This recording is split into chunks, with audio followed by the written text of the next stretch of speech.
اللہ تعالیٰ فرما رہا ہے کہ وہ اللہ ہی کے لیے ہیں، کسی اور کے لیے نہیں ہیں، اللہ ہی کے پاس ہیں، کسی اور کے پاس نہیں ہیں۔ حصر کا صیغہ ہی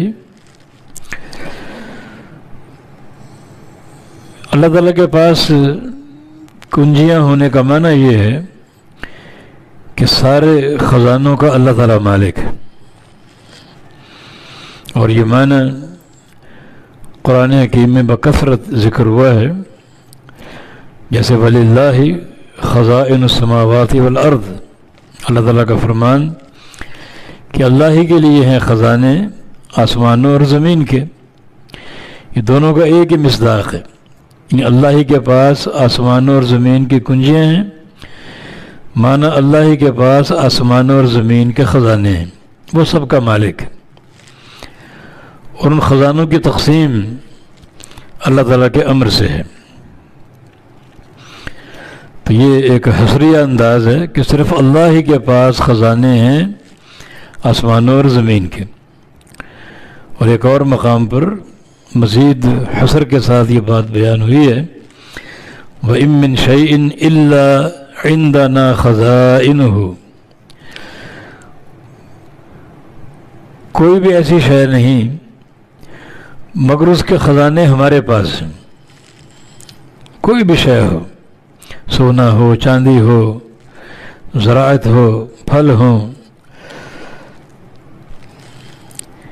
انسانوں کا رزق ہو، جانوروں کا رزق ہو، پانی ہو، ہر شے کے خزانے ہمارے پاس ہیں، ہم اس کے مالک ہیں،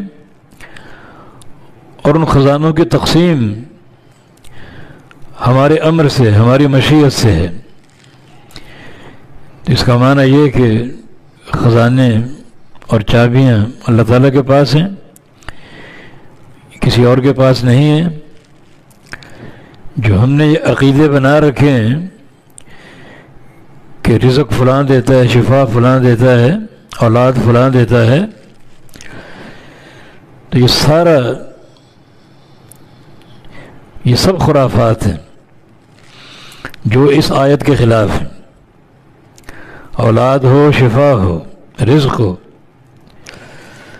سب چابیاں اللہ کے پاس ہیں، اور سارے خزانے اللہ کے پاس، اللہ ہی عطا فرماتے ہیں۔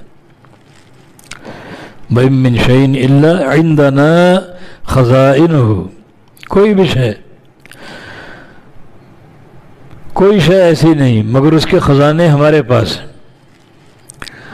بڑا کلام میں حصر اور اختصاص ہے، اور یہی عقیدہ ہونا چاہیے۔ یہ آیت کریمہ توحید ربوبیت کی اساس ہے، یعنی ہر شے کا خالق اللہ ہے، ہر شے کا مالک اللہ ہے، اور اس کی عطا بھی اللہ کے امر سے، کسی اور کے امر سے نہیں ہے۔